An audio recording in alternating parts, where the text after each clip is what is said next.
Aloha. We are doing the Piapa, which is the alphabet in Olelo, Hawaii, Hawaiian language. You know what's really interesting about Piapa is that it is actually based on the American English alphabet. So you really have no excuse in being able to do it. So let's just jump right in. The only real difference is the pronunciation of the vowels. And so let's start there. So repeat after me.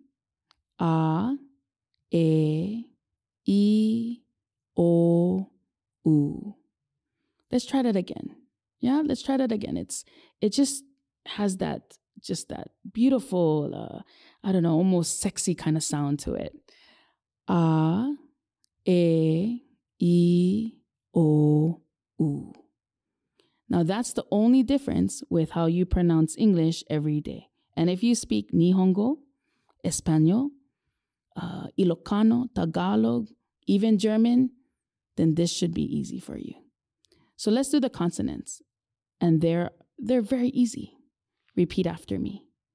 He, ke, la, mu, nu, pi, ve, and the last one is called the okina. And you have to pronounce the okina because it is the glottal stop.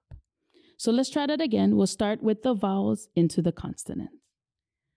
A, E, I, O, U. He, ke, la, mu, nu, pi, ve, okina.